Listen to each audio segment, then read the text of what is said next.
Okay, we continue with Yoma, Daily Gemara, Ein Vav, Amud Aleph, 76a.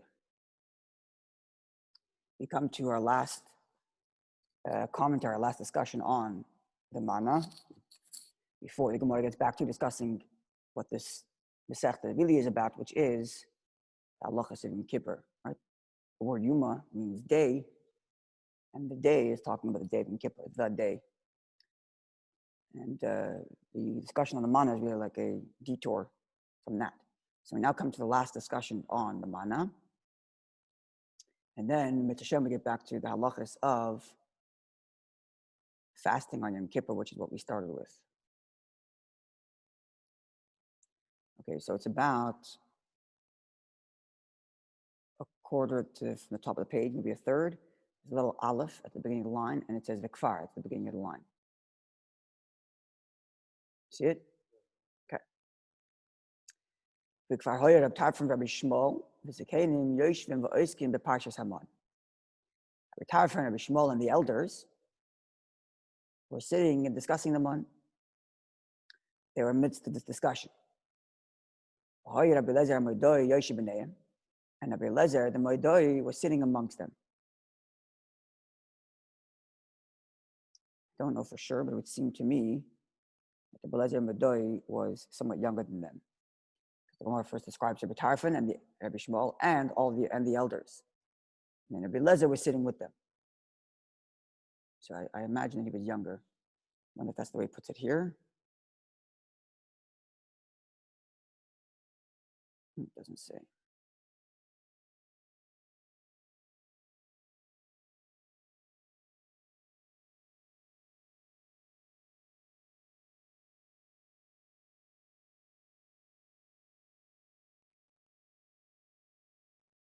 It doesn't say.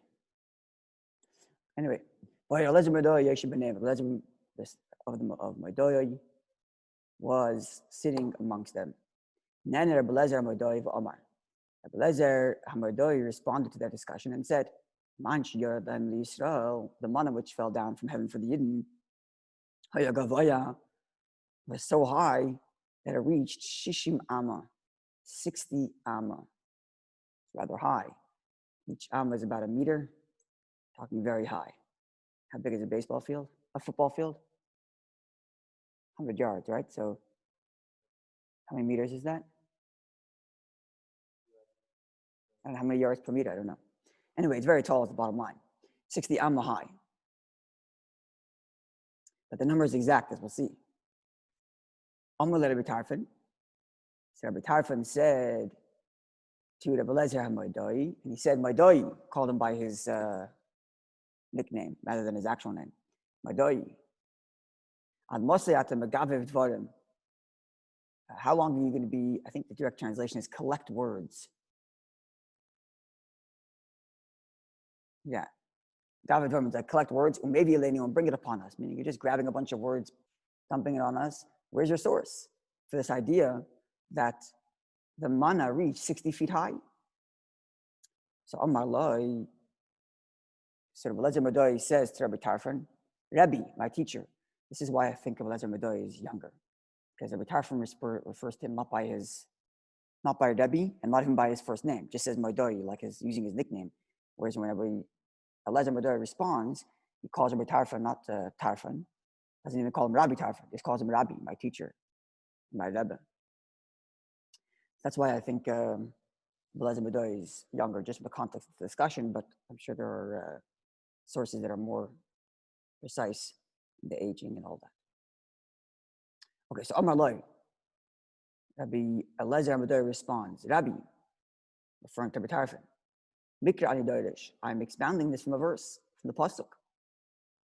How's that? The Pasuk says, with respect to the flood, Noach's time, Chamesh esrei amma malamayla gavru hamayim. The water reached 15 feet high. That's how high the water reached. Yechasu harim, and it covered the mountains. It covered the mountains, and it was 15 feet high. These two statements seem to contradict each other. Covering the mountains and 15 feet high. How's that?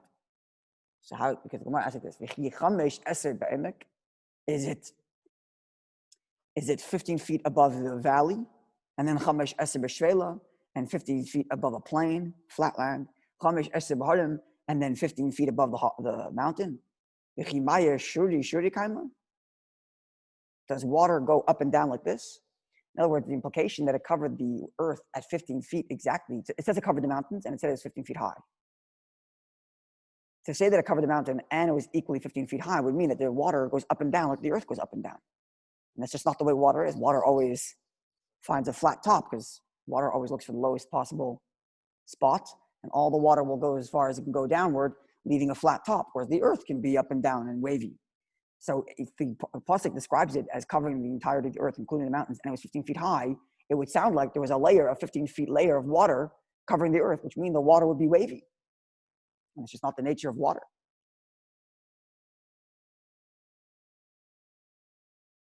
And the Gemara asks further, moreover, even if you're going to say there was some miracle that the water filled the earth, covered the earth exactly 15 feet high all over, and there's a wavy set of water, which in and of itself is like almost you could always answer by saying, oh, it was a miracle. But there's a rule, which is Hashem doesn't make a miracle unless it's required. This is an ancient rule, proves from the Gemara. It doesn't state so clearly in the Gemara, but it's proved from the Gemara in a few places, as quoted in the Rishonim, the early Gemara commentaries, that Hashem doesn't do a miracle unless it's required. Well, what would be the point of a miracle that has water waving? What would be the point? Nothing. Just cover the earth, right? What's the point? So we have to explain these psukim. Preferably if we can avoid saying that it was a miracle. But additionally, another question. Even if you were somehow going to say there has to be a miracle for some reason that Hashem needs to cover the earth exactly 15 feet, and you have wavy water, like a wavy, like up and down with different heights to the water, higher at the mountain, lower at the valley, to keep it consistent 15 feet above the earth.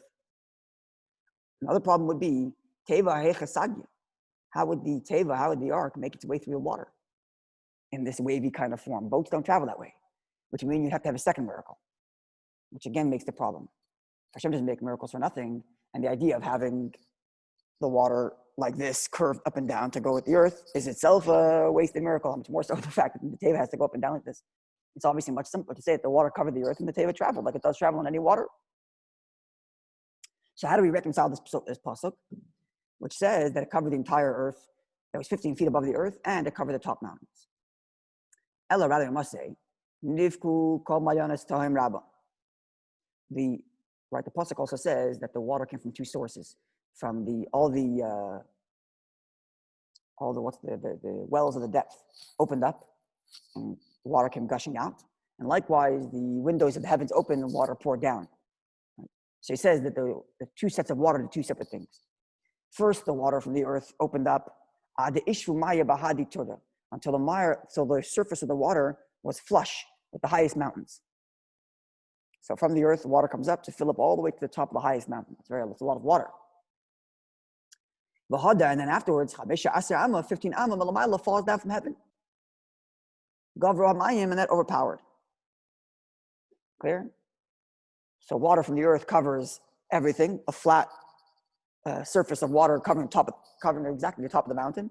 And then from above, from heaven, 15 feet of water falls down, 15 amma, of water falls down from the heaven. So it's really, right, but it's not going up and down like this.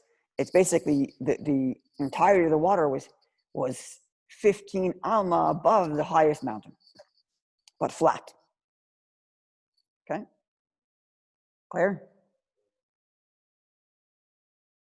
Okay, so now how does this help us with the Manna? So here it says like this. Which measure of Hashem's giving is greater? Midah toiva, the measure of good, and midah paranius, or the measure of negativity. Have omer, we must say, of course, midah toiva, midas paranius, that the measure of good is greater than the measure of negativity. This is a rule across the Gemara as well, that when Hashem rewards, he rewards in greater measure than he would punish for the same thing.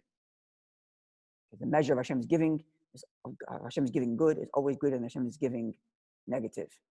And I don't see this written anywhere, but the reason would seem to be very simple and logical. What does Hashem truly want? Hashem wants to punish. He's an angry Eibishter. He wants to punish. Doesn't want to punish. Hashem wants to give everybody good. That's what Hashem truly wants. Punishment is a means to an end. It's to get a Jew or to get a person to change his ways and start to serve Hashem. So if the point of the punishment is to rectify the person's behavior, then you try to minimize it as much as possible. That's only to leave exactly the amount required to make the person fix his ways. Anything more than that, why should I make that happen? Right? Why should Hashem do that? But when it comes to good, this is not the thing that Hashem's doing a means to an end. Hashem wants to give good. So when the opportunity is there to give good, Hashem gives it with the open and broad hand, as the expression goes. And the expression actually says, the Gemara says it's an halacha also. Anyone who gives, gives with a good eye, meaning to say gives happily, freely, not minimum giving. Giving is maximum giving. Punishment, you try to keep to a minimum. And the Gemara's language is midah tova, the measure of good, is meruba, is greater than midas paranis, than the measure of negativity. Okay, so now let's see. The midas paranis, when it comes to the measure of negativity, that is to say, when the water fell from heavens during the flood, the pasuk says, "Va'arubois hashamayim niftachu," and the windows of heaven opened up. Windows plural, so we're talking about two windows. Arubois hashamayim. The words are very precise here. Arubois hashamayim niftachu. Windows of the heavens opened. So when it comes to the manna, the water from heaven by the flood, the pasuk describes it as coming from two windows. All right, then that's for the negative attribute, for punishment. The midah tova, when it comes to the good measurement, the measure of Hashem's giving, the good attribute, the measure of Hashem's goodness, when Hashem is giving the manna, which is a blessing. So what does it say there? It says, "Vayitzav shechakim mimal," and God commanded the heavens above, the dalse shamayim pasach, and doors, here, doors of heaven opened up. And God gave to them, or like rained upon them, the manna lechel, to eat the dagon and grain shamayim of the heavens. Nasa lomai, he gave for them. This is a pasuk in, where is it? 5. Pasuk in Tehillim, chapter 78, verse 23. Okay, so here's the key words though. When it comes to the water coming down from heaven for the flood, it says windows. And when it comes to the manna coming from heaven, the pasuk uses the term doors. So now let's do a comparative analysis. What's the difference between a window and a door in terms of size? Following? So it says the Gemara, Kama rubais yesh bedelis. How many windows can fit into a door? Arba, 4. The size of a door is about the size of 4 windows. That's the Gemara's average. Obviously, there are bigger windows and there are smaller doors. But the average, apparently, the way the Gemara describes it is, door is 4 times the size of a window. Sorry? Divided equally, cut in 4, yeah. So now let's see. If you have 2 doors, right? Dalsei shamayim, doors of the heavens. So you have arba, you have harei kan shmoina. So you have 8 windows. Because doors open from heaven to provide the manna. That's the pasuk says, Dalsei shamayim, doors of the heavens. So whatever that amount is, it's 4 times the size, or it's 8 times the size of 1 window. Right? Because each door is 4 times a window. So harei kan shmoina, you have 8 windows. So now let's do the calculation. The windows, plural, 2 windows, gave 15 feet by the flood. Right? We have 8 windows by the manna. Right? 2 is a quarter of 8. Right? So you have to divide 15 by 4, because 2 windows made 15 feet. And then 8 windows would make 4 times that amount. 15 times 4 is 60. Right? 15 and 15 is 30, and then times 2 is 60. So if the 2 windows made 15 feet of water, then the 8 windows, the 2 doors of the manna, made 60 feet of manna. That's how he comes to this conclusion. This is how Rabbi came to the conclusion that the manna was 60 feet tall. 60 amma, I'm sorry. It's a good question. So on the simple level, it's just because they both describe that the windows and doors of heavens opened up. That's the pashtus. The simple reason is, when it comes to the manna, when it comes to the flood, it says the windows of the heavens opened. When it comes to the manna, it says the doors of the heavens. So we're describing the same place, but different openings, right? The windows or doors. But we might suggest a little bit more, deeper. The flood, of course, is klipa, and in fact, the flood is often compared in Chassidus to that which distracts you from Torah learning. Right? There's a flood. So there's a famous teaching from Baal Shem Tov where he says that the flood is like the raging waters of Parnassa that try to pull a person down, drags a person down. Worries and anxieties over Parnassa, over what's going to happen in life. And what's his solution? He's got to go into the Teva. Teva, which means a box, also means a word. Baal Shem Tov teaches that it means come into the words of Torah and prayer. Come inside the words of Torah and Tefillah. Those words will protect you from the raging waters, the distractions and the anxieties that come with the world around us. Right? So that's the way it's described. So which means the flood is the opposite of the manna. If the manna represents Torah study, then the flood represents the distraction from that. Exactly the opposite. And how does the flood arrive? Through a window. And how does the manna arrive? Through doors. What's the difference between a door and a window? A door is where you're supposed to go, besides the size. But a door is where you're supposed to go in and out. A window is not supposed to be where it's not the way you're supposed to go in and out. Not supposed to come in and out of a window. Even though you could, but you're supposed to come in and out of a door. So you already see there. Klippa also gets its life from Hashem. Right? Everything that exists gets its life force from Hashem. But how does Klippa get its life force? Negativity get its life force? Not in the proper way. Through a window. And the way Chassidus calls it, it's acharayim, it's from the backside. Meaning to say, it's only a means to an end. Why does Hashem create Klippa? Why does Klippa exist? Why does Hashem create negativity? Why does Hashem create a flood that's distracting us from Torah and Tefillah? The whole point is for you to overcome it so you can have a deeper connection to Hashem. That's the point. Which means Hashem doesn't really want the Klippa. It serves a means to an end. Negativity that exists isn't there for in and of itself. It's only a means to an end. So it isn't the face-to-face relationship with Hashem which says, this is where I want to be. Even though Hashem is giving life to Klippa, that's why it exists. Otherwise, it can't exist. That's not really where Hashem wants to be. It's like a window. The door, face-to-face relationship, walking to Hashem properly, that's the manna, that's Torah, that's the door. Following? Now, the exact numbers of 15 versus 60, I tried thinking about it, and I don't know why 15 for negativity and 60 for good. I don't know what the significance of the numbers are, although I'm sure there absolutely is. But this much is clear. The antidote to the flood is the manna. If the flood is a distraction from Hashem, the manna is a relationship with Hashem. Right? Exactly the opposite. And the relationship with Hashem is through the door rather than through a window, and it's much, much more, much greater. Follow? Good morning. Happens.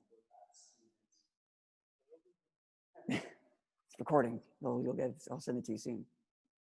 Okay, let's conclude.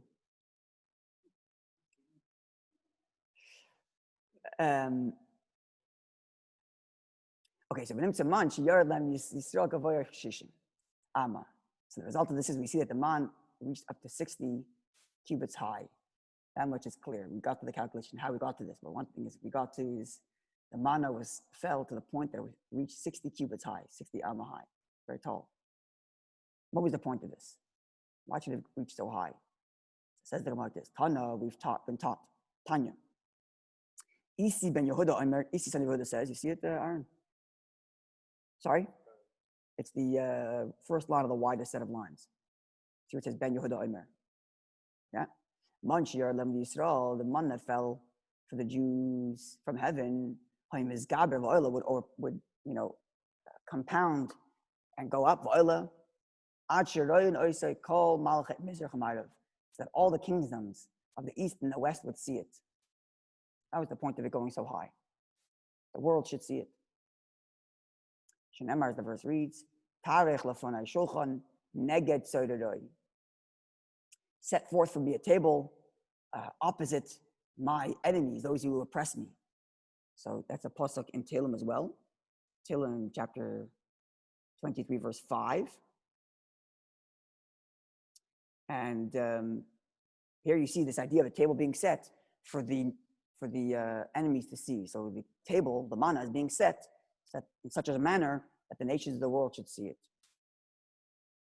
So, which would mean that the objective of Torah, the reason that Hashem gives us so much of it, is not just for selfish reasons that we should keep it and that's it, but it should spill over and affect the world around it in a positive way.